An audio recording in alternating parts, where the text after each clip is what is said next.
Well, hey, everybody. Mike Griffith here. Welcome to tonight's Ingles on the Beat.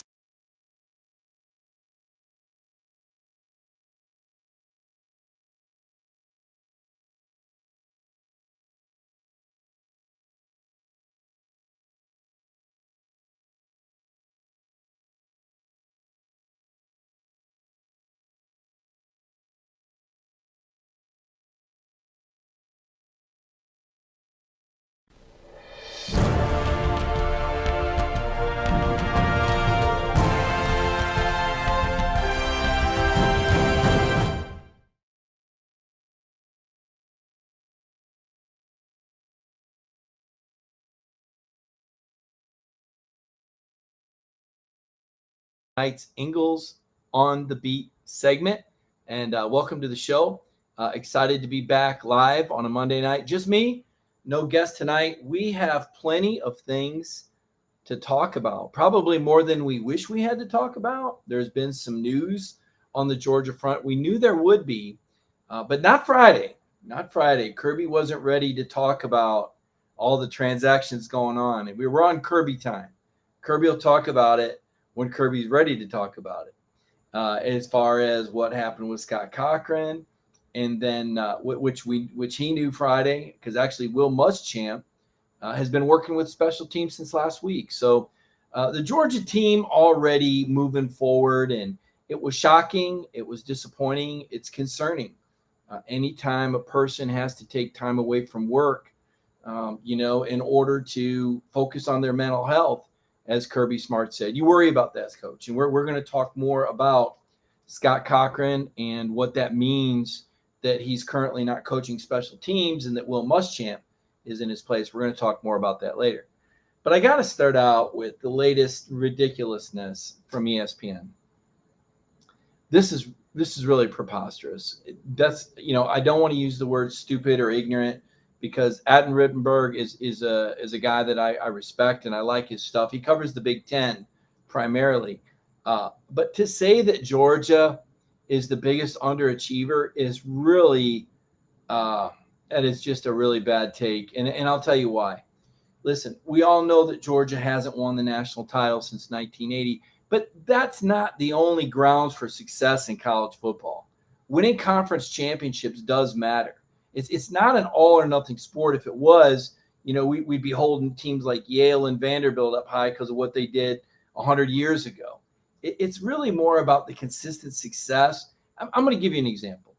Texas has the biggest budget in the nation at $223 million, and they've had one 10-win season in the last 11 years. One in 11 years, playing in the Big 12. And if you were to look at Texas' record against Big 12 teams over the last 11 years, it's sixth. Texas is sixth in the Big 12 in 11 years. Now, folks, that is underachieving. How about Michigan? They have not played in the Big Ten championship game in the 10-year history of that game. You would think that just by accident, and again, Michigan, a program that's in the top, I believe, 4 in budgets, right? Texas, A&M, Ohio State, Michigan. Now Georgia with 4 straight top 10 finishes, come on. Trying to say that's underachieving, that's kind of ridiculous. And it's disappointing. It's spin, it's slant. I don't understand it. I guess they're trying to create the win now narrative for Georgia, but it's on false pretenses. Look, this program is succeeding in a big way. It's a national championship contender year in and year out. Georgia's in the hunt. And to me, that's the definition of success, right? You want that perennial playoff team. You want that perennial team that at any year could win a national title. Michigan and Texas aren't even sniffing it. So to me, those are two programs. I would put Texas as the biggest underachiever right now. I'm not looking at the last 40 years. That's stupid because college football has changed so much in the last 40 years. If you want to look at the BCS era, to me, you could look at 98 and maybe hit the reset at 2014, because now we're in the college football era. Now if you want to say that Georgia should have made the college football playoff more than once, I'd agree with you. But I would also point to the college football playoff selection committee as playing a role in that, because it's not absolute. And as Kirby said, when Georgia missed it narrowly in 2018, they're going to change the rules every year. They're going to change what matters every year, and you're not going to know what it is. And that horse has been beat a lot, but only because it needs to be, only until it changes. Because anytime you put human beings in there, they're going to do what's in their own best interest. So the fact that someone wrote that from ESPN, I thought was ridiculous. I wouldn't have even written it because it was that ridiculous and that stupid. Founded on, what happened between 1980 and 2000. That's a whole nother area of football. To me, it's what have you done for me lately?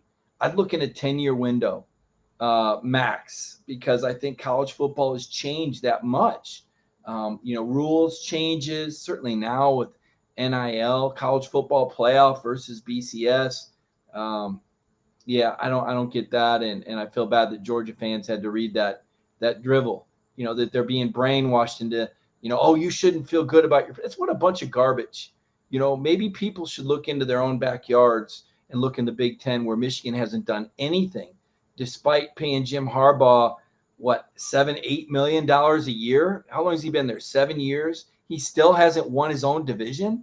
That's pathetic. Michigan's got resources. That's a global institution. They've had facilities. Georgia's been playing catch up with facilities. They're just now getting their football building, right? Kirby's only going into year 6, and all he's done is deliver. So I thought that was ridiculous. That was something that I just kind of shook my head about. Let's talk about Warren Ericson. I got the news last night about 6 o'clock. Someone mentioned that Warren had hurt his hand. The more people I talked to, the more it emerged it was a hand injury. I didn't have confirmation that it was a break. I still don't think that that's out there confirmed that he broke something in his hand. We're hearing now that it's 2 weeks that he's going to be out. And before we get to what happened, my question: how does that happen? If I'm trying to make sure my quarterback stays healthy, and I'm trying to make sure my center stays healthy, because listen, JT Daniels has been down this road with really bad center play before. That's what happened at USC. They had a guy playing center that had never played before, and he was awful. And that really screwed up JT Daniels' true freshman year at USC, along with some bad line play, along with some incongruent play calling as they changed play callers. He doesn't need to go through that again. Georgia fans don't want to remember the Arkansas game and how poorly Trey Hill played in that game at the start of that game. Everybody will remember Dwan Mathis came out, but they forget about the bad snaps from Trey Hill, and they forget about Jermaine Burton running the wrong way on a route leading to a pick. There was a lot that went wrong in that opening game at Arkansas. Georgia trailed Arkansas at halftime in the opening game last year. Think about that.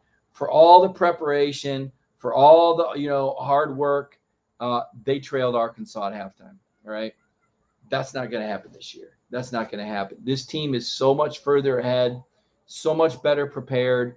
But the center situation, I don't think it's going to shake up the whole line. I do think that Cedric Van Pran moves in next, and to me, that's just next man up. Everything else, though. I'd heard that Jamari Salyer got some snaps there, and he does snap there occasionally, but I don't expect him to move from left tackle or guard. Now, if Jamari were to move, that would shake up the whole line, but that's not what we're thinking is going to happen. What we're thinking is going to happen is that Cedric Van Pran will be next man up.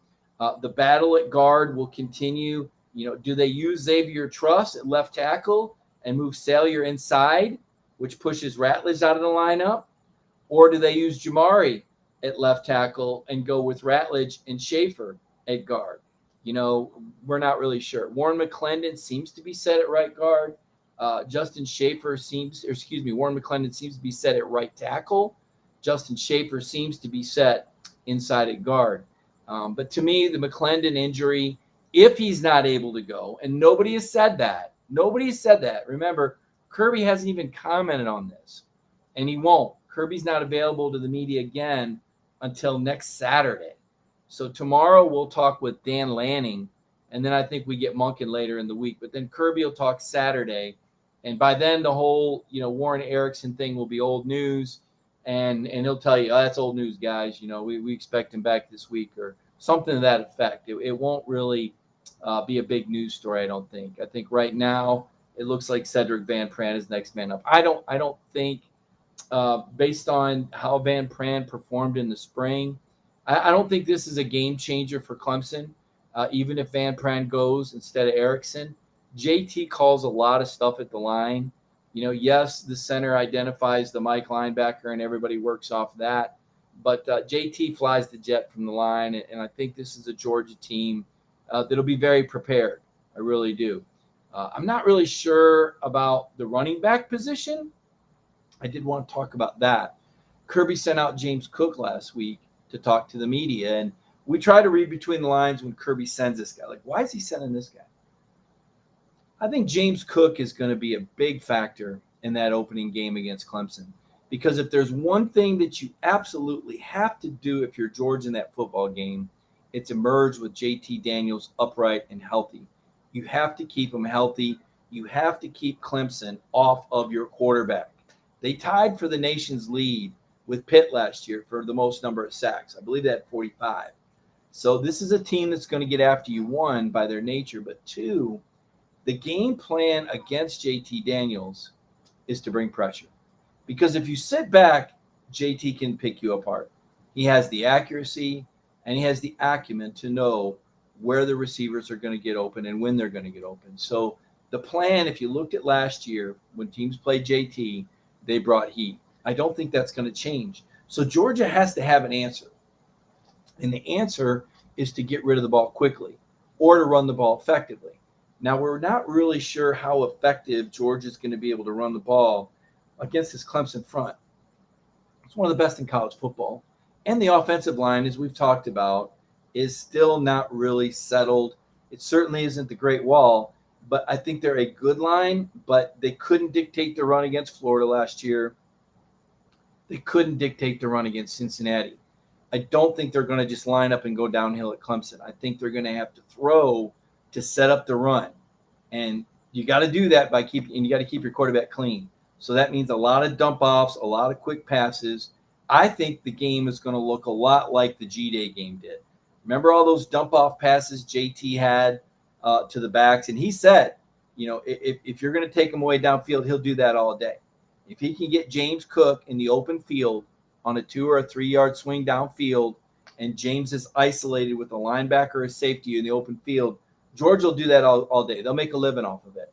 And then they'll pick their spots when to go deep, when down and distance gives them that opportunity. Now, I do think ultimately Georgia does want to be balanced and run the ball. That's the best way to handle any defense. That's the best way to keep any defense on their heels. You want to keep them, you want to be unpredictable. You want to stay ahead of the change. So it's, 2nd and 4, 3rd and 1, situations where, 3rd and 1's a rundown, but you want to be in 2nd and 4 because that's a situation where you can throw it or run it. So you want to stay ahead of the change so you can be unpredictable. Ideally, get some run game going and then work the play action. Again, I think it's going to be really hard for Georgia to run the ball on Clemson, though, early on. And that's why I think they're going to have to throw it early, and that's why I think James Cook got sent out early. I think he's probably the main guy going into that game. I think from game to game, we'll see some different backs. I know Kendall Milton is having a great camp. He's a guy that I wrote about. I did a stock report earlier today. I hope you got a chance to read it. Stock up and stock watch. Warren Erickson's stock watch with the injury, but Kendall Milton, a guy that is off to a great start in fall camp, and Darnell Washington. And Darnell is he's a game changer. There's no other way to say it. 6'7", 275. And the great news for Georgia fans is that Darnell is in shape. Last year when he came in, I believe he had I want to say he had an arthroscopic cleanup, but when he came into camp, he wasn't in great shape. And one of the stories last year was Kirby really pushing and working Darnell to get into shape. Now, he was a freshman, but he was a capable guy, and they needed him. Remember, Trey McKitty suffered that knee injury in fall drills. They needed Darnell, and it was a struggle. It really was. It was tough, and that happens with freshmen, right? Usually there is a transition period. Think about how much harder it was, even because of COVID, made it doubly tough for the Georgia freshmen to have the sort of impact that I think they would have had otherwise. And Darnell was a guy that suffered. He's not suffering now. Now he looks like a game changer. And it always kind of interests me. I can always tell how closely someone is following Georgia football by the questions they ask me when I do the radio shows around the country. Eric Gilbert. No. Let's talk about Darnell Washington. Now, Eric Gilbert is a guy that will emerge. Eric Gilbert is a guy who will get his targets and will be a player. But he's a guy that right now is learning the offense, and can't stress enough. I think people think this is a video game, and freshmen come in or new players come in and they have a rating and you plug them in and they play. That's not how it works in real life.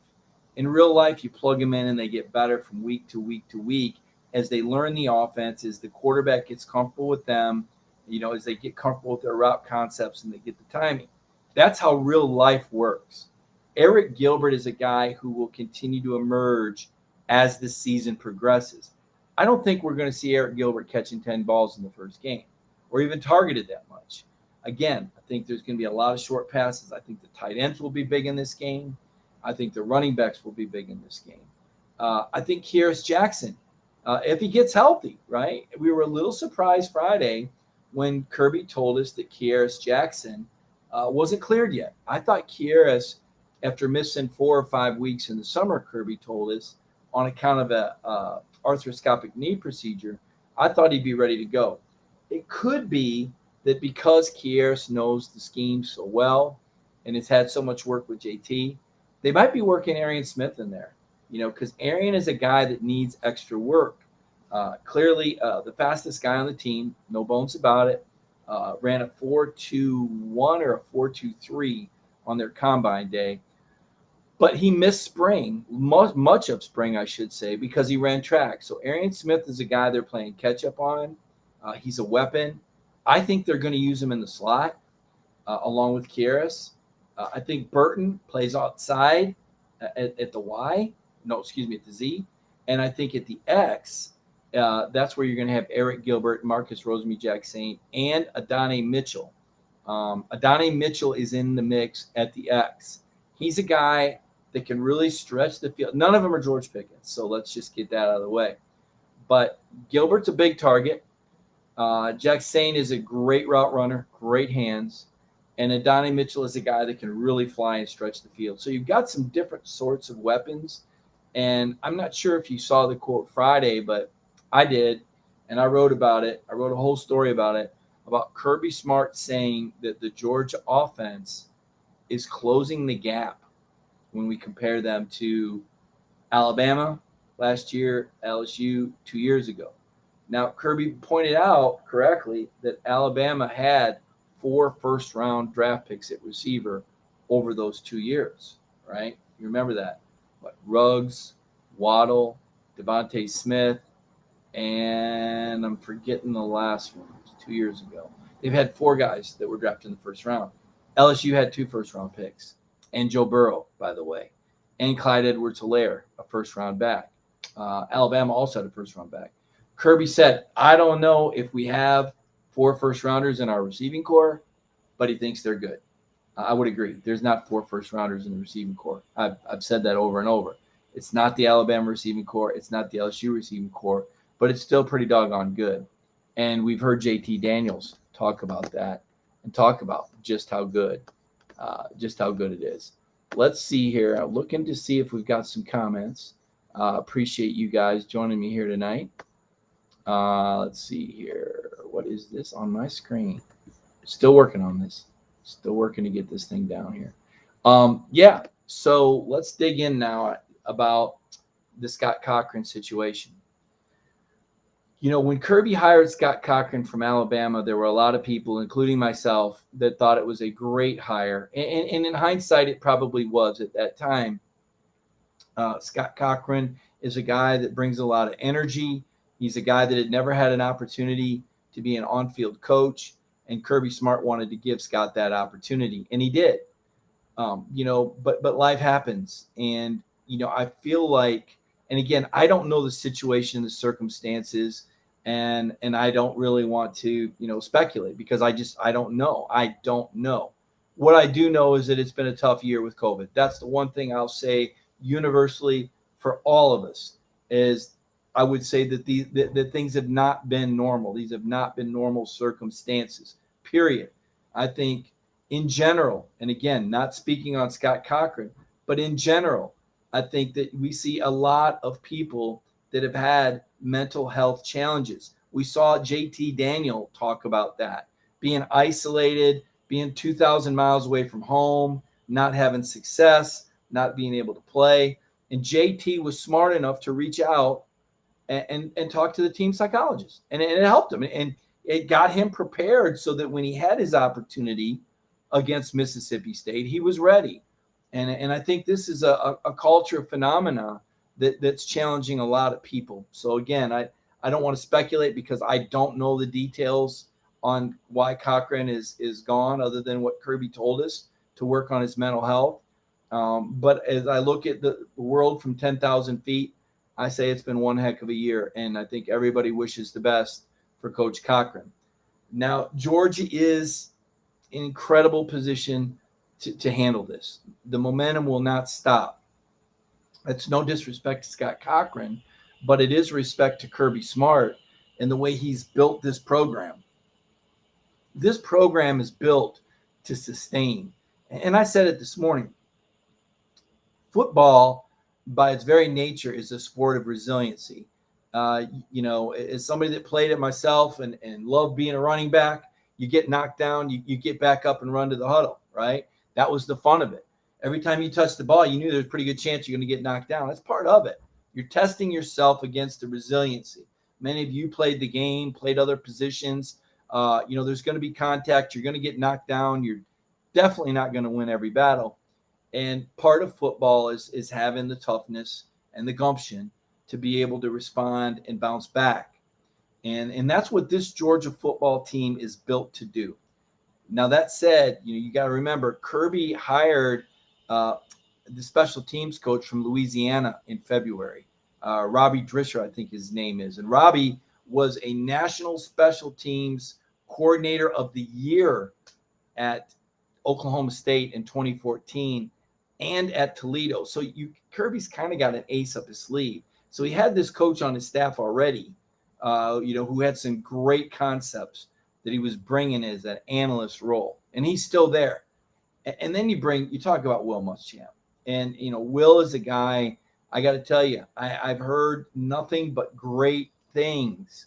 I see so many fans, and I just shake my head, on Facebook or social media. Like, oh yeah, he yells at people, and look, you don't know what you're talking about. All right.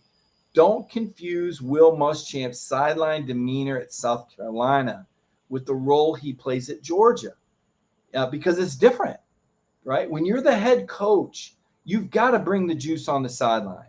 You have to. When you're an assistant or an analyst, it's a completely different role. And Will knows how to be a great coordinator. Will knows how to be a great assistant coach, right? Because he's been the head coach. So he knows what it takes to be a great employee. And he's been a great employee. Everybody that I talk to tells me that Will is one of the most popular people in the building. Coaches love him. Players love him. He's done knockout work, working with these DBs off the field, granted. But you think about what Kirby had on his hands with, 7 DBs vacating? Well, you had 5 guys go to the NFL, right? Webb, LeCount, Stokes, Campbell, and then DJ Daniels. So you had 5 guys that are in the NFL out at secondary. Then you had Tyreek Stevenson transfer away, and you had Major Burns transfer away. You lost 7 players out of your secondary if you're Georgia. Now, you plugged in Darian Kendrick from Clemson and Tyke Smith from West Virginia, but still, you're -5 on the experience scale.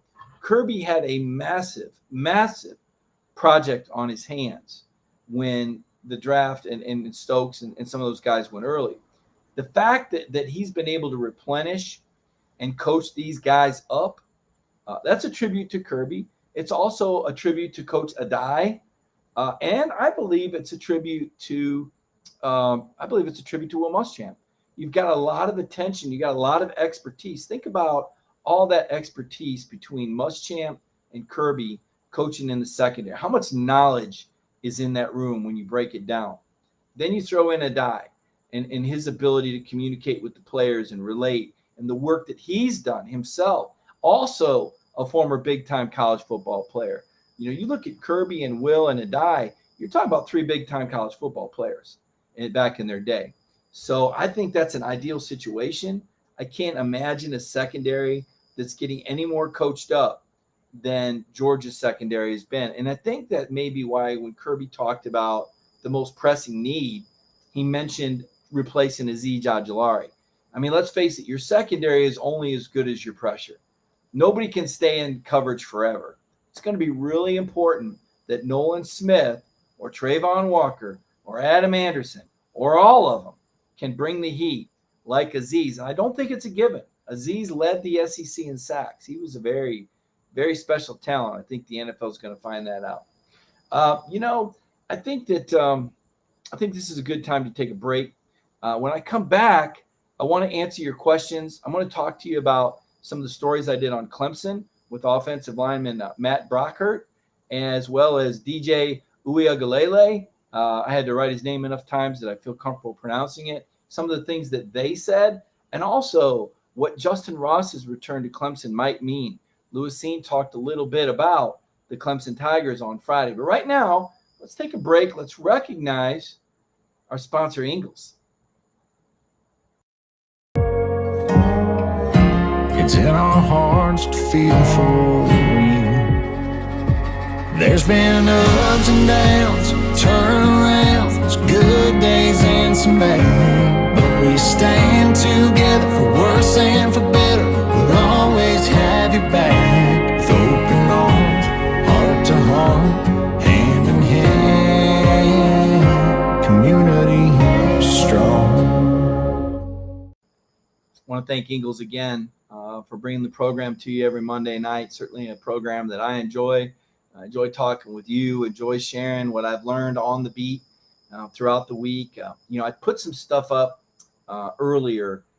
The video that the Georgia football team does with the players, what event would they want to medal in if they were in the Olympics? I thought that was a great video. I hope you had a chance to see that.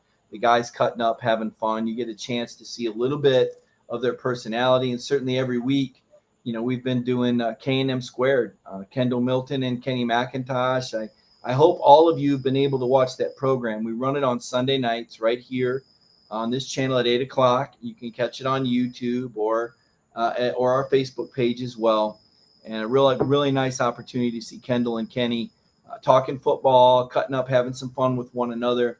This week, I thought it was interesting. They talked about the running backs, and they kind of broke down what each other does really well. And you could tell there was a lot of mutual respect between those guys as they spoke about the skills and the talents that each one in the running back had. I think that's a really healthy situation. Now, that said, it's also a very competitive situation. I do think, as I said, that Georgia is going to be able to run the ball some. I do think Georgia will run the ball more effectively than Clemson, and that's why I give Georgia the advantage to win this football game. Talking to Clemson offensive lineman Matt Bockhurst at the ACC Media Day, and I ran this story a few days ago, I think it said Georgia's ferocious defensive front through the eyes of a Clemson offensive lineman. Really enjoyed talking with him. Real mature guy, great representative for Clemson. And I know fans want this to be ugly rivalry, but there's so much respect between these schools. And all I have felt is class between these schools. This is an exciting game. This doesn't strike me as a dirty, ugly game. It strikes me as a lot of mutual. It's really, to me, it's sad they don't play it every year. It would be better for these teams to play every year. You guys know how I feel about that. Stepping on Georgia Tech every year like an ant, just, shrug, right? But you play Clemson every year, boy, that'd be fun. But anyway, I digress. One of the things that Matt talked about was how the Georgia defensive line was different than the Clemson defensive line. They're both really good, and certainly, as I said earlier in the program, Clemson tied for the nation's lead with 45 sacks with Pitt. Pitt averaged more per game, but still the volume of sacks that Clemson had, very impressive. And Matt said Georgia was just that much bigger. They're just that much bigger. Jordan Davis, Devontae Wyatt, Jalen Carter. I mean, those are some grown men in there at defensive tackle. That is going to be really tough, and especially when you consider this about Clemson. Clemson lost 2 offensive line starters from a team that ranked 11th in the ACC, 11th in rushing last year, with Travis Etienne, first-round running back. 11th. That's amazing to me. I was shocked when I looked that number up. If Clemson can't run the ball, it's lights out. Now, DJ Uiagalelei is a guy who has some mobility, but he's not a runner, okay? He's not as good a runner as Trevor Lawrence. He's not a guy that's going to make his living running the ball. And if you're Clemson, you really can't afford for him to, because Clemson's quarterback depth is really shaky. So I don't think DJ can run. I don't think Clemson can run. And I don't think you can make a living throwing the ball on Georgia, even though we've talked earlier in the program about how the secondary is reloaded. I just don't think you're going to make a living being one-dimensional on Kirby Smart's offense. The teams, you think about the teams that have had some success. You know, Florida had some success running the football in Georgia. Now, I think that was largely because Jordan Davis was out, and no pun intended. But I think that had a lot to do with it. You think about the way Alabama was able to run the ball. Those were the 2 teams that really had success, both able to run the football. If Clemson can't run, I don't think they can make a living. Now, that's not saying they're not going to score some points. I think they will. I think Clemson will put up some points. But I think Georgia's going to put up more.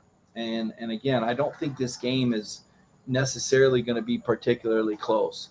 You know, I look at how Ohio State beat Clemson last year, and is this Clemson team better than that Clemson team with Trevor Lawrence and Travis Etienne? I don't know. You know, Justin Ross is back. That's great news for Justin and for college football from a spinal, contusion, spinal issue that he'd had. This is a guy that hasn't played football in almost 2 years. I don't see Justin Ross making a huge impact. Now, I may eat my words. And I hope that he is healthy and has a great year. But in my experience, when a guy's been off that long at that position, it's going to take some time. Now, I'm sure that Dabo's going to bring him along, give him some opportunities to get hit in practice, build his confidence up a little bit. But it's just not the same. I don't think he's going to be as dynamic as he was prior to them diagnosing that injury that he had, which I think was spring of 2020. So, again, this is a guy that's been on the shelf for a minute. So I don't expect he'll have a big – now, Lewis Seen told us, Georgia safety Lewis Seen told us last week that he really likes what DJ Uiagalelei can do, because DJ does have a cannon arm. DJ is a great quarterback. DJ's probably one of the top 10 quarterbacks in the country. This is a really impressive young man. I was out at his high school last spring. We went out there with the JT Daniels. When JT went out west, I went out west. I wasn't able to track JT and the guys down, but I was able to talk to all the high school coaches that, both sides. Modern day, I talked to JT's offensive coordinator, defensive coordinator, head coach. You saw that. You saw Coach Rollinson's show right here on our Monday night. And then I talked to, in Cloverdale, California, at St. John's Bosco, where DJ went. And I talked to that head coach and that defensive coordinator. I talked to that defensive coordinator about playing JT because he played him 3 times. And he had a book on him. And he visits Georgia. He visited Georgia this summer. And he visits Alabama. And he visits Clemson. And he kind of gave me some insight into how these defenses are similar and how they're different in different ways. But I digress. What the St. John's Bosco coach told me about DJ is that he's never seen anybody that works so hard to be good. DJ didn't go to the opening because he wanted to practice with his high school team. This is a very unselfish, team-oriented guy. Okay, legends start with the kind of attitude that DJ Uiagalelei has. So you're going up against a guy that's all in, that's beloved and respected by his teammates, 6'5", 250. He is a big guy. Even if you get to him, you got to get him down. Cannon for an arm. But he's 0-2 against JT Daniels, right? JT beat him twice. And you have to wonder if that plays into DJ's psyche a little bit. Going up against DJ, for all the other distractions and all the other things going on, he's going up against the quarterback that he could not beat in high school. Those high school rivalries can be funny like that. And I'm not saying that's going to determine the game. I don't think it will. But I absolutely think that that's going to be on DJ's mind. I asked him about that in Charlotte. You can see the response and the story I did. DJ gave a great interview. I think if you play the video, you'll really enjoy watching DJ Uiagalelei. I think you'll get a feel for the kind of guy he is. Big Cinco, is he's got the necklace that says Big Cinco. He's a cool kid. And his dad, Big Dave, remember that night we did that story? I remember it. I wrote it from the stairwell under the stairs of my house because I thought there might be a tornado or something through here. Big Dave came through Georgia and was on campus, and there was a picture, and there's DJ's dad with his arm around Kirby Smart. And, man, the Clemson fans just lost it.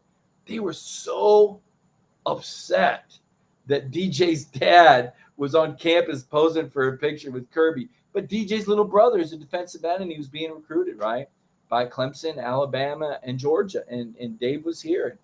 Dave, his dad's name, Big Dave, they call him. Big Dave did say he told the Georgia staff he wanted to apologize in advance for what was going to happen on September the 4th, which was just Big Dave being Big Dave, having some fun. Again, I think this Clemson game is so much fun. It's so great. The only way it'd be better if it was a home and home and the team stadiums. You know, I'm such a proponent for that, for these college towns. You know, you think about Clemson and Athens and how much they rely on those home games for their commerce. I mean, the whole economy rotates around the schools. They need that money. They really do. It really plays into the infrastructure, the school system, what they're able to pay the social servants, just really big. And that's why, you know, I think eventually Georgia, when Florida play home and home, so many of these guys want to play at the Swamp. You know, Greg Sankey the other day, and I'll kind of go in this direction now. I've talked a little bit about Texas, Oklahoma, but I was looking at a Greg Sankey interview. First of all, I got a lot of respect for Greg Sankey. I do. I have the utmost respect for Greg Sankey. I mean, I think he's the smartest guy in the room, and I think that Greg Sankey is the eventual, for all intents and purposes, college football commissioner. I do. Even if he's running the SEC, he might as well be the commissioner of college football because so many of the things that Greg Sankey and the SEC do trickle down into these other leagues. And I think I made it pretty clear before that I was very disappointed that all this happened so quickly. There didn't seem to be much of a review process.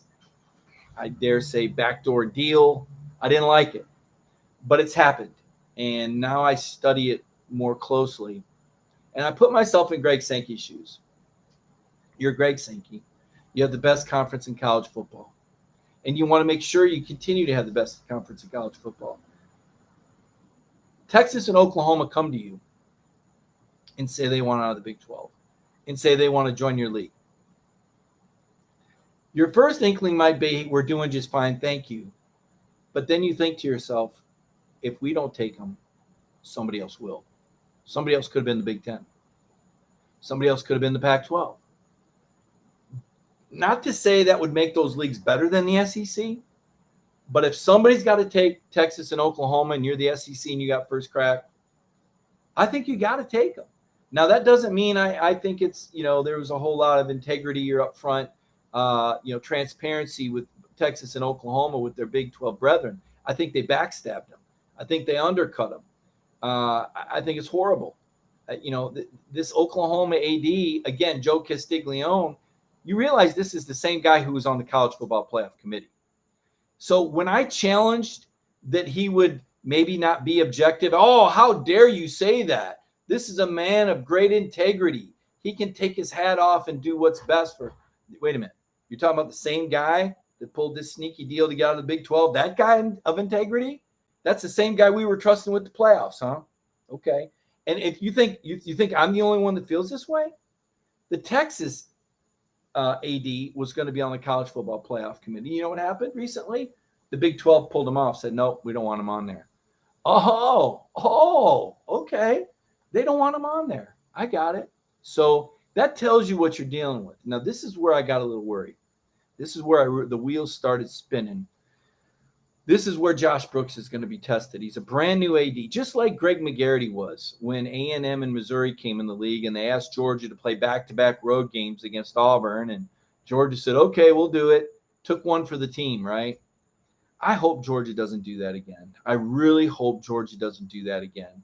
I understand you want to be a good league member. I understand Josh Brooks is new, but I just don't want to see him go along with, okay, we'll do that for the league, or okay, President Moorhead, we'll keep playing in Jacksonville. I want to see Josh Brooks because I know Josh Brooks is a guy. Remember, Josh Brooks is the guy that put everybody in the stadium, to the extent that these other programs were saying, Georgia's doing something wrong. They got too many guys in the stadium. No, they don't. No, they just have an athletic director who applied the Pythagorean theorem to wedge more people in Sanford Stadium than anybody else could have possibly come up with. That's how smart Josh is. Josh is a guy that goes through all the details. I've never seen a more prepared AD when it comes to Q&As and things like that and thinking things through. I mean, this is a job that Josh Brooks has wanted, and now that he's sunk his teeth into it, you just get the feeling that he's not going to let go. You get the feeling that he has the same drive and passion as Kirby Smart. Now, is that enough to take on Moorhead on the Jacksonville game? I don't know. The politics of that. It hasn't been decided as far as I know. We know what the head coach wants. We know what the president wants or has indicated he wants. I don't know where Josh goes with this, right? I mean, Moorhead is his boss. But you know what? Kirby is the guy that he works to empower. So, hopefully Georgia figures that one out soon. But when it comes to dealing with league issues, I hope Josh goes in there and is a bit of a pain. I really do. I don't think doesn't strike me as the guy that wants to always just make friends and go do the easy thing. I think he's going to fight for Georgia. I really think he's going to fight for Georgia.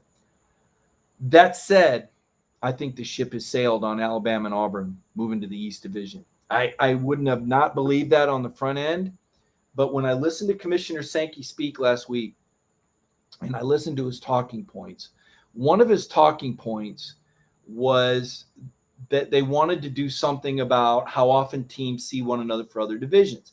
And we've heard Kirby talk about that. We heard Kirby talk about that before the LSU game in Baton Rouge. I mean, that was a game Kirby was excited to play. I know how it turned out, but put that aside. Kirby Smart wants fun football games. He wants his players to have experiences playing around the league. And the LSU game in Baton Rouge was an experience. It wasn't a great game. I don't think they liked it when the power went out in their hotel. By the way, the power went out in another team's hotel last year, so I'm starting to think that's not so much of a coincidence. In fact, I didn't think it was a coincidence on game day when it happened to Georgia in 2018. Getting back to the discussion here. Sankey was talking about wanting these teams to play more often. Well, the answer is simple, and that is that you don't have an annual cross-division opponent, right? So Georgia's is Auburn's, and Alabama's is Tennessee, and Florida's LSU. Well, instead of playing that annual opponent, you play two different teams from the West every year, and you play a 9-game schedule. So you have two divisions of 8 teams, and you play your 7 teams in your division and then 2 teams from the West. And every 4 years, you will play 8 different teams. The kids will get to play every team from the West Division over the course of their 4 years, right? And then you'll get to go to every stadium, I guess it'd be every 16 years you'd make a complete cycle.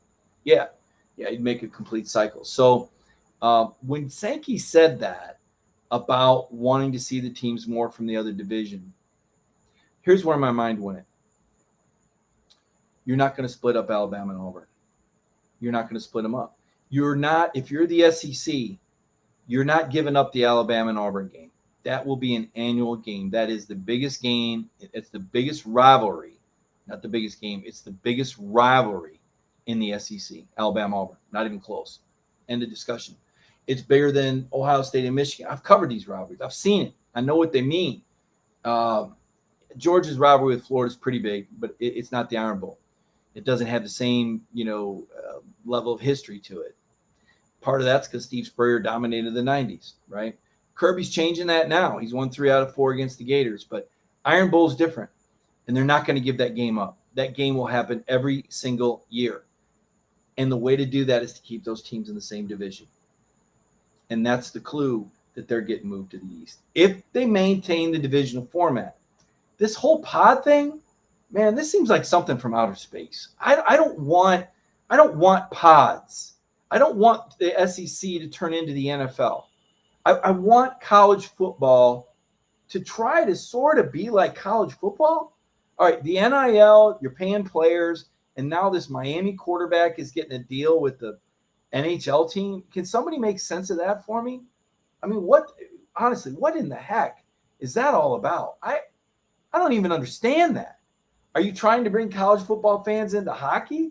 Do you think that rewarding the Miami quarterback is going to turn college football fans into hockey fans? Is that how desperate you are?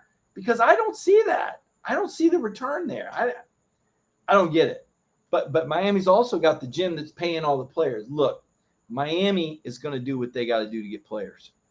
They are. You know what? Every school is. This whole concept that NIL wasn't going to be used in recruiting, my goodness, that has got to be the dumbest concept ever. Of course it's going to be used in recruiting. Nick Saban already made a mockery out of it at Media Day. I mean, think about how smart Nick Saban is. He's smarter than everybody. That's why he keeps winning. He happens to do an interview the morning that he's going to speak in Birmingham. Now, first of all, why are you doing a radio interview if you're going to speak to the entire Southeastern Conference media in a ballroom an hour and a half later? Okay, so that's your first clue that Nick is up to something. He just happens to mention that his quarterback has a deal that's worth almost $1 million. Just happens to mention it. Happens to mention it, knowing fully well that by the time he arrives at the Winfrey Hotel, everybody's going to be talking about it. And they were. Everybody's taking the bait. Everybody's discussing it. And they asked Nick, and Nick goes, well, I don't really want to answer that because what I say now, he's going to pretend like he really doesn't want to talk. He's already accomplished his mission. He's brilliant. He's absolutely brilliant. The message got out. If you go to Alabama, you can make $1 million before you play it down. That was the message. And Nick didn't have to break any rules. He didn't even have to. He just happened to mention it casually on a simple little radio interview, knowing that the field would go ablaze, knowing that the media, all the Alabama media there, they were on their hands and knees. They did everything but bow when he walked into the hotel. It's unbelievable. And Saban has a great presence. There's no doubt about it. How can you question a guy with that many championships? You have to respect Nick Saban. Here's the thing I don't understand. And I said this today. I was talking to an old coach that I stay in touch with, one of my old Alabama coaching friends. I'll just say that's his name. One of my old Alabama coaching friends called me, and we were talking. And I said, that's why I really dig Spurrier. I still talk with Spurrier. Now, you guys know that. I started the Spurrier Award. We had a press conference on the SEC Country page. It's going to go to the best first-year coach of the year. So I like talking with Spurrier because I like asking questions, and I'll bring him on this show. Now, you guys got to behave. If I'm going to bring Spurrier on the show one night, I need all the Georgia fans to promise me that they're all going to be nice to Steve Spurrier, right? Yeah, that ain't going to happen. I'm just not going to let him see where the comments are. But I'm going to bring Coach Spurrier on the show one of these nights. That is going to happen. But I like to talk with him now about things because he does think it. Because Spurrier is different. Spurrier's different. And I think I've said this on Friday Night Mike, the old Friday Night Mike show. I'm not sure if I've said it on the show. The best career advice that I ever got was from Steve Spurrier in 1994. And I asked him what made him such a successful coach. And Spurrier said there were 2 ways to be successful. He said his daddy's a preacher. He said, my daddy's a preacher, and he told me there's 2 ways to be successful.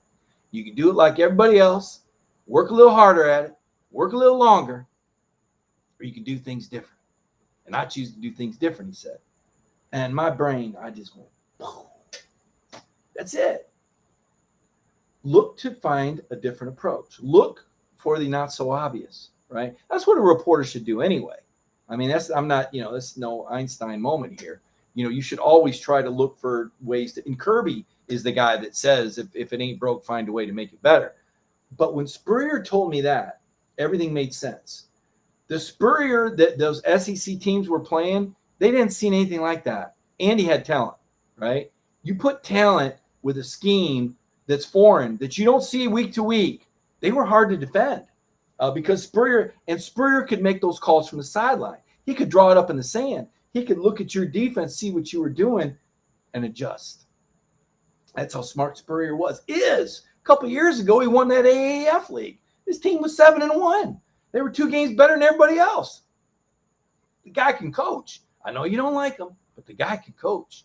And it's good that you don't like him, right? If he was your coach, you'd love him, right? The biggest compliment is when everybody else hates your coach. Like right now, I saw that poll of Tennessee fans. They hate Kirby Smart more than any coach. What has Kirby ever done to them? Well, I mean, obviously Kirby beats them. I guess that's it. But my goodness, I mean, the way Tennessee fans talk about Kirby Smart, it's like, wait a minute. You beat him once. You got him with Butch Jones. Then you fired Butch. It's going to be a while before you get him again. But Spurrier, so getting back to Saban, his assistant coaches are 0-23 against him. Now, Saban will be the first to tell you that a lot of that has to do with the fact that he's had more talent than most of the teams that he's played. Hasn't always been the case with Georgia. Georgia's led at halftime of all 3 games. Do you know Spurrier was 3-1 against Nick Saban? 3-1 against Nick Saban. Why was that? Because Spurrier was different, right? And I think with Todd Monken, now that he has a quarterback that's capable of getting the ball down the field, I think Georgia's different. I think Georgia is going to be different this year. I think Georgia is going to present some matchups that teams don't see anywhere else. Just like I said, start with those tight ends. Start with Brock Bowers and Darnell Washington. You're not going to see many tight ends like that in college football, period. Those are special guys, okay? Then look in your backfield. You got a receiver like Cook. You got a moose like Milton. Kenny with the cutbacks. I mean, Zamir, Chug, blue-collar runner. I mean, and Dejon, you talk to Dejon Edwards. Like I said, I'll tell you guys again, if you didn't watch the KM Squared show last night with Kendall and Kenny, they break down every running back in the room. You're going to want to listen to it. They talk about Dejon in that. They talk about Dejon Edwards. They're going to give you some insight. They also say, this was fun.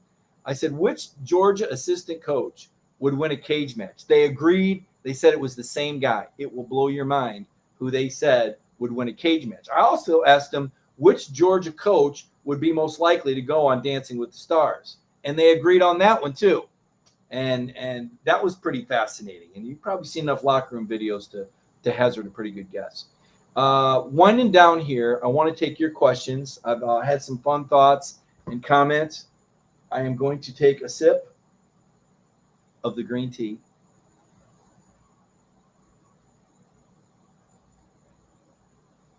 And actually tonight it's not green tea.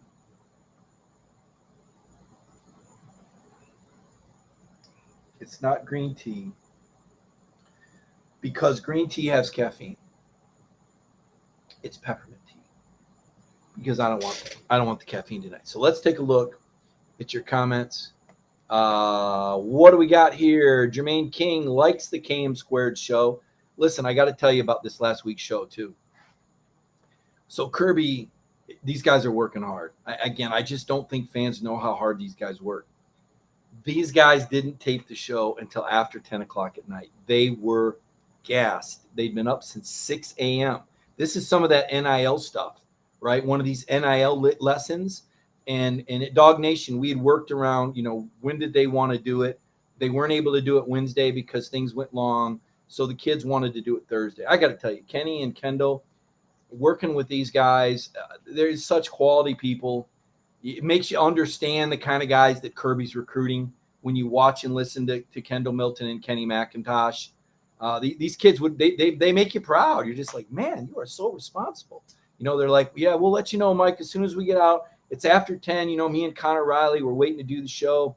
These kids, you can tell they're exhausted, man, but they're mission oriented. They're going to get it done.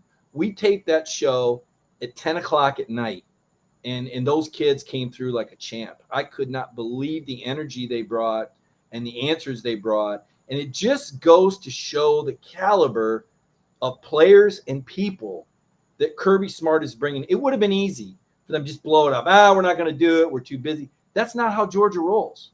That's not how the Georgia guys roll. When Kirby talks about the growth and maturity, that's not just smoke, man. He's not just giving you words. When these guys say they're going to be somewhere and say they're going to do something, they do it. That's a testament to the program, to their coaching, to their parents. You guys saw, I hope you saw the episode with Chris Milton and Richard McIntosh. You want to talk about two super dads, and guys that I've just got so much respect for. They'll be there for their kids thick and thin, but by gosh, they made sure they raised kids that are going to be accountable and respectful. Again, I can't tell you how impressed I have been doing that show with Kenny McIntosh and Kendall Milton. And yet, I will tell you, those were the two first guys I wanted to do the show. Those were the two guys that I wanted Dog Nation to partner with, because I got that impression of those guys, of how squared away they are. And I also think that they're incredible talents. Let's see here. Mike, how much does the ESPN TV contract affect recruiting? That's a good question. So in a roundabout way, money changes everything. Was it Cyndi Lauper that sang that? I don't know. That's like 1980s. I'm having flashbacks here. Money changes everything. Money, I want you to think about this too. I want to go on a little tangent here. People said, oh, you're doing a show with two players and they're getting paid. Interviews have always been paid for. Every interview you see on ESPN is paid for. It is part of the television rights contract. ESPN pays millions of dollars to have the rights to ESPN, and they go in there on Thursday and they get to pull kids out of whatever they want and do special interviews and show it to you on game day. That is part of the rights fee. That interview is paid for. The only difference is we pay the players direct. It doesn't go to school, right? Think about the WSB2 does a tremendous tailgate show. Zach Klein's involved with it. They do a great tailgate show through IMG, the licensing company that works with Georgia.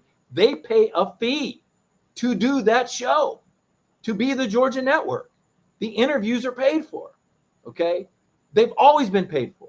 It's just the school has gotten the money and not the players. It's like the jersey sales, right?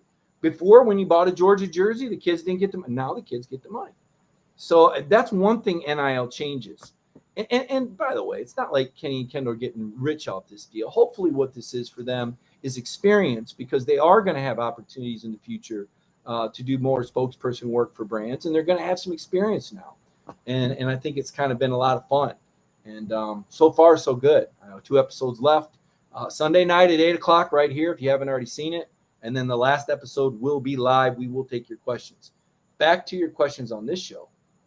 What do we got, guys? Y'all want to know where Mike's fire comes from? That's the U.S. Army Airborne training. Matt, some of it is.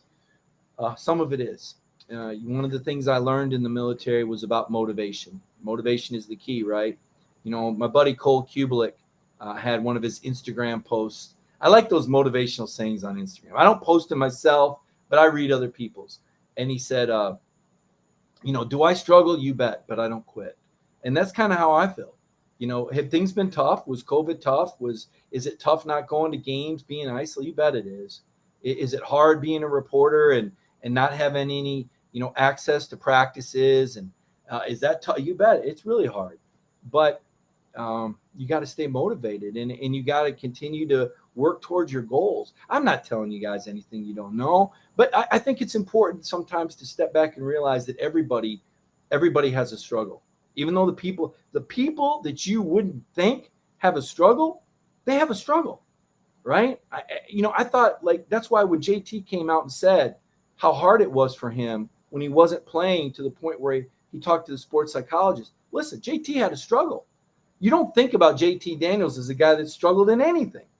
Mr. Freshman of the Year, Mr. Sophomore of the National Player of the Year as a freshman, National Player of the Year as a sophomore, National Player of the Year, National Champion as a junior, plays at USC in what's supposed to be his senior year. You don't think of a guy like that struggling, but he does. He did. He went through it. Everybody goes through it. No doubt about it. So yeah, it's just a matter of maintaining your desire and how bad do you want it, right? As I always say, is the juice worth the squeeze? Why are Georgia fans sleeping on Zamir this year? Like, why? I don't think they're sleeping on Zamir. I think there's just a recognition that a lot of other backs have talent. Zamir White was the only guy that really stayed healthy all year last year. And there's a lot to be said for that. But there were flashes of brilliance from Kendall and Kenny and James and Dejon even. And it's not just Zamir. It's 5 really good running backs. So, I don't think that people are sleeping on Zamir. I think he's a good back. Personally, I don't think he's a great back. I think he's a good back. I don't think that he's going to be a starter in the NFL. I think he's a lot like Elijah Holyfield. I think he's a tremendous character person. I think he's an unbelievably hard worker. I know that he's universally respected. I know that he'll do whatever his coach and his team asks. This is not just lip service, okay? This guy checks all those boxes. He's that dude, okay? And he'll probably make an NFL roster because of it, because he's that guy. You want Zamir White to make it. There's not one person that doesn't want to see Zamir have great success because he's worked so hard to overcome so much. And he's going to keep going for it. He's going to stay motivated. Nobody's going to outwork Zamir. But does he have the vision to be an NFL back? Does he have the power of Kendall Milton? Does he have the pass catching of James Cook? Does he have the cutback ability of Kenny, McIntosh? What does he do great? And maybe this is the year. Now, maybe this is the year. It's 2 years removed for Zamir. Maybe we're going to see some things from Zamir that we haven't seen before. And we'll wait and see. We'll just wait and see. But I can tell you that so far, Kendall Milton has been the best player in the offseason at running back in the spring and in the fall so far, from everything I've heard. That doesn't mean it's going to be like that on game Saturdays. We'll wait and see. A lot of competition back there. This ain't Del McGee's first rodeo. This ain't Del's first rodeo. So let's let it work itself out. But when we talk about the other backs, don't take that as an insult to Zamir, because it's not. Zamir is Zamir. Everybody knows who Zeus is. Had a really nice run on Florida. Florida was, out leveraged. Had a nice alley, and as Mike was saying, he was able to run away. So it'll be interesting. Be very interesting to see what happens at the running back position. You think Zamir is much better than Holyfield? I don't know. I thought Holyfield was a very good back. I thought he caught the ball better than Zamir. Thought he ran with power, versatile. I think they're quite similar, actually. I know this. When they ran the 40 this year at Georgia, James Cook was the fastest at 4.52.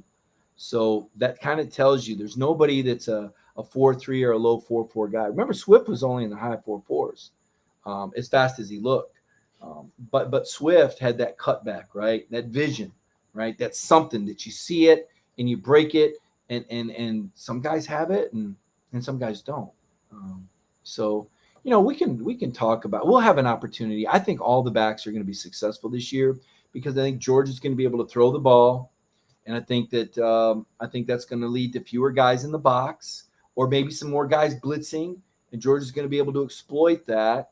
So I think you're going to see some big runs from all the backs this year. I think you're going to see a considerable step up in the average yards per carry in the Georgia run game. But it's not going to be because they're going downhill and dictating it like they were trying to do when they had the Great Wall. I don't think that's how this offensive line is going to work. So we talked a lot about running backs. Someone asked the question.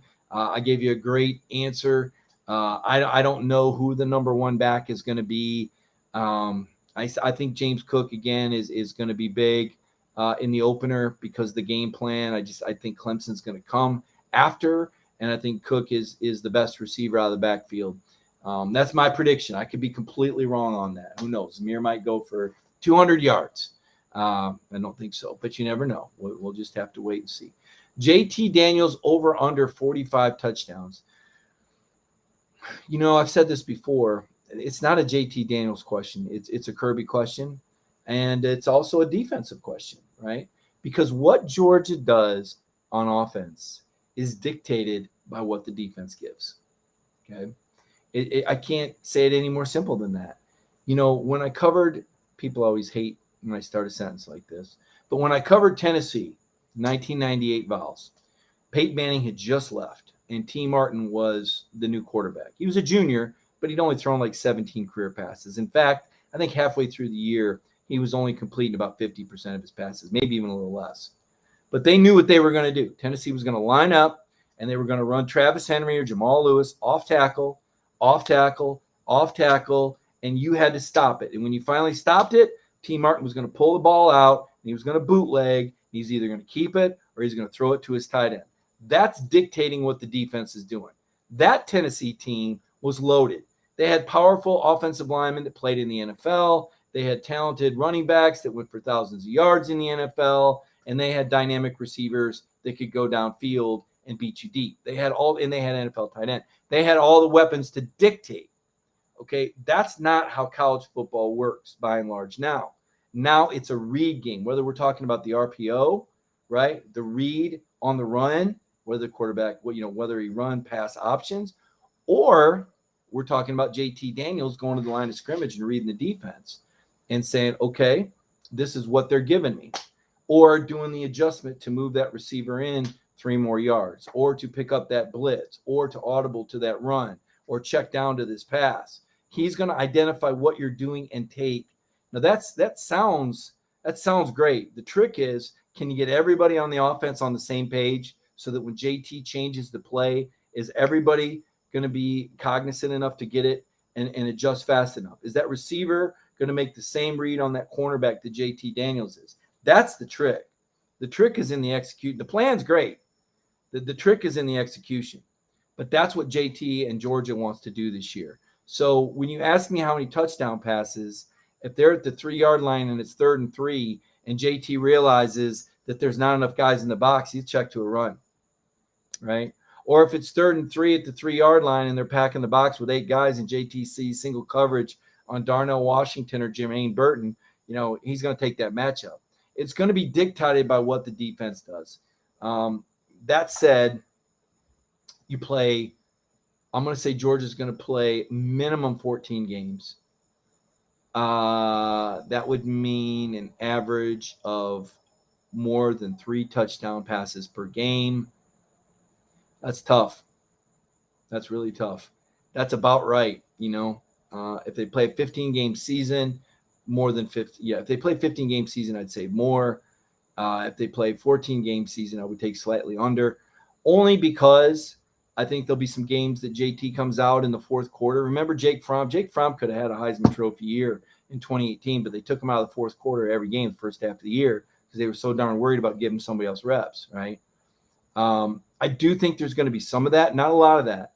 I think Kirby really wants to put some numbers up this year. I think Kirby, now that he has the receivers, Kirby's always been about doing what's best with the talent that he has. Now that he has the receivers, I think he's going to turn them loose. I really do. I think 45 is probably a good number. Washington and Gilbert in the game at the same time, Gerald says, no doubt. Think about that. You're on defense lining up, and all of a sudden Georgia JT plays changes the play, and you bring Gilbert in along with a 190-pound DB. And here you got Washington, right? Said there at 275, 280. And you got Gilbert there, 240, 245, lined up against these guys that, 30 pounds lighter than them. I mean, think about how dangerous Georgia can be with those formations. I see someone saying Carson will play a lot because Georgia scores a lot early. Here's the thing about that. The thing to remember about JT Daniels is that he only played 4 games with his Georgia receivers last year, and a lot of his passes went to George Pickens. So he doesn't really have a lot of game reps with a lot of these guys. So on the one hand, you go, well, you want to get the second string quarterback ready. Well, hey, you better get the first team quarterback ready. You better get the first team quarterback some game reps. Now, you don't want to be stupid and have him running around on a bad ankle with a 35-7 lead. I still think Saban was dumb for hanging Tua out there with a 35-7 lead in a bad ankle against Mississippi State. I mean, I don't know how you defend that. Again, he's a championship coach. That doesn't mean he bats 1,000. Sometimes smart people do dumb things. That was dumb for him to get Tua hurt like that. 35-7 lead and a quarterback on a bad ankle. If JT's healthy, I think you got to get him. I think you got to get him 35 attempts in games. I really do. I think he's got to get the work in. I think these receivers have got to get the work in. Worry about the backup when you need to worry about the backup. Right now, you better worry about your starter because you're trying to win a national championship, okay? You're not going to have JT another year. If he gets through this year healthy, he's gone, all right? He's not coming back. You say it's too risky. I don't necessarily think it's too risky. Again, JT has gotten smarter than he was a year ago, and what I mean by that is he's up to speed now with what these perimeter edge rushers in the SEC can do. He's not going to hold the ball too long. He knows better than that. He got roughed up. He got beat up. He got beat up against State. He got beat up against Missouri. He got beat up against Cincinnati. This offensive line, I mean, I don't know how they looked himself in the mirror after some of those games, but some of that was on him. Some of that was him not stepping up in the pocket. Some of that was him holding the ball too long. Some of that was him not checking down. That was JT adjusting. And also, JT's knee is healthy. JT is considerably more mobile now than he was last year. So you're going to see some different things. I'm not saying he's never going to get hit, but I think you're going to see JT do a great job of getting rid of the ball quicker and feeding those receivers. Which freshman will have the greatest impact on the team this year? Well, technically, you got 3 classes of freshmen, right? I think you mean which true freshman, which incoming freshman. Oh, man, that's tough. I would say I'm gonna go with Amaris Mims. I think Mims is eventually going to be a starter on the line. I'm hearing so many great things about this kid. He's only a freshman, and I know I talk about the acclimation period, but everything I'm hearing is that this guy's really special. Now, how quickly can he get out there? How quickly can he get reps? It is a process. I think you'll see him worked in as the season goes on. But I really like Amaris Smith. If there was one freshman I could buy stock in and say I'm going to get paid commensurate to what he gets paid when he gets drafted, I'd want to be Amaris Mims' agent because Amaris Mims is the real deal, man. Amaris Mims is the real deal. Listen, I appreciate doing the show. It seemed like old times tonight, taking questions and sitting out on the porch. And I hope we're all in a better place. I know we're not completely cleared yet. I know that I saw where Ole Miss is at 100% vaccination rate. I saw that Georgia's over 90, I believe. I know this Delta variant is out there. I worry about that. I'm a dad. I've got a daughter who's type 1 diabetic, and she can't get vaccinated right now. And I'm very concerned about her. So I worry about it just like you all do. And, I hope everyone, stays healthy, takes care of themselves, takes care of their families. The great thing about SEC football to me, it's not just the best product in terms of college ball. I tell people this, and until their kid plays here or until they live here, or I spoke with my dad today, for example. Now, my parents are from Illinois. My dad went to a Big Ten school. He's a retired pharmacist. Mom started watching the SEC just because I cover the SEC, right? Now Dad's watching. He said to me today, Mike, we can't wait for the SEC to start. I can't believe my dad's saying this. He's never liked – he didn't care. He doesn't dislike. He never watched the SEC. They're retired. They watch the SEC. They watch Dog Nation. They watch Paul Feinbaum. They enjoy the SEC. Why do they enjoy the SEC? Because it's a community. It's a community. And we all have these discussions. And we've all got our crazy uncle that says things on Twitter and Facebook that he should never say, that he would never say in person, by the way. And you've got these people that seem intent on doing everything they can to poke and rouse. And you just, enough. It's exhausting. But this is part of it. It's just like that dog that won't stop barking in your neighborhood, right? That's the SEC. You got the guy, you got the fireman, the policeman, the milkman, the kid riding the street with the bike. It's a community, and everybody loves it, and everybody's a part of it, and they don't always get along, but they share the passion for the league. Where on a night like tonight, on Monday night, we can get together on Facebook or on YouTube, or if you're watching the Dog Nation page, we can get together and just talk about different ideas and different thoughts and different predictions and have fun doing it, all with that same anticipation, right? September 4th. Every day, we're one day closer to September 4th, right? I cannot wait. It's coming closer and closer and closer. So listen, have a great week. Remember, tomorrow night, Connor does his show. Wednesday night, Jeff does unbelievable show on recruiting. I think we're going to do a cover 4 on Thursday. Brandon does a daily show. You guys know about Brandon Adams, your local Gator hater, the voice of the fan. So you can enjoy that. And we'll have all sorts of stories. And please, please, please do check out KM Squared. If you haven't watched the show with Kenny McIntosh and Kendall Milton, it's a quick 20, 25-minute watch, but those kids have a lot of fun, and they give you a lot of opinions. I think you'll really enjoy it. So everyone have a great Monday night, and I will see you later this week.